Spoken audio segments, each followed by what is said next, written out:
ఈ press meet ముఖ్య ఉద్దేశం మీ అందరికి కూడా తెలుసు. లోకేష్ బాబు గారు యువగలం పాదయాత్రలో ఈ రాష్ట్రంలో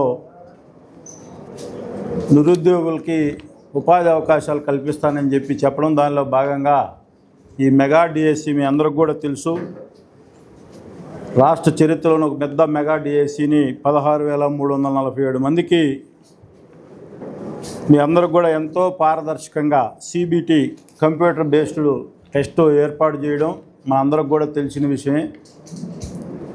ఎక్కడా కూడా ఎలాంటి కన్ఫ్యూజన్ అవసరం లేకుండా కంప్యూటర్లోనే ఎగ్జామ్ ఏర్పాటు చేసిన ఘనత మా నాయకుడు లోకేష్ బాబు గారిది. అది మేము గర్వంగా చెప్పుకుంటున్నాం. దాన్ని కూడా ఏదో మనం పెద్దోళ్ళు సామెత చెప్పినట్లుగా అమ్మ పెట్టనివ్వదు, ఇంకో చేత చేయనిది అన్నట్టుగా ఈరోజు రాష్ట్రంలో ప్రతిపక్షం కానీ వైసీపీ పార్టీ ఏదో మెగా డిఎస్సిలో ఏదో అవకతవకలు జరిగినాయి అని చెప్పి ప్రజల్ని అనవసరంగా ప్రజలకి ఇబ్బందులు గురయ్యే, అంటే ఎవరైతే వాళ్ళ మనోభావాలు అయితే డిఎస్సిలో క్వాలిఫై అయ్యారో వాళ్ళందరి మనోభావాలు దెబ్బతినే విధంగా వీళ్ళ ప్రవర్తన చూస్తూ ఉన్నాం. మనందరం కూడా దీంట్లో గమనించాల్సిన అవసరం ఎంతైనా ఉంది.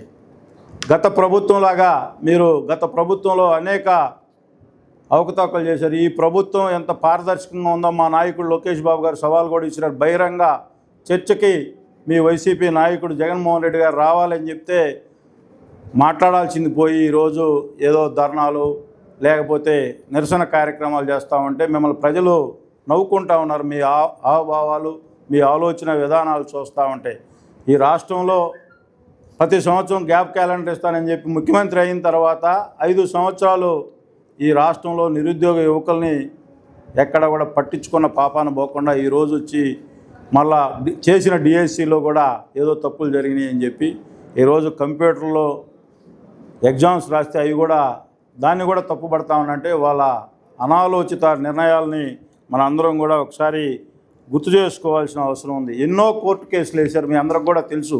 ఈ 16,350 డిఎస్సి పోస్టులు వచ్చేదా ముందు ఈ వైసీపీ పార్టీ వాళ్ళకు ఉద్యోగాలు రాకుండా దీనికి ఏడా గవర్నమెంట్కి మంచి పేరు వస్తుందో వీళ్ళు డిఎస్సి ఇస్తే నేను ఆలోచనతో అనేక కోర్టు కేసులు వేయడం కూడా జరిగింది. ఇవన్నీ కూడా కోర్టు తిరస్కరించడం కూడా జరిగింది.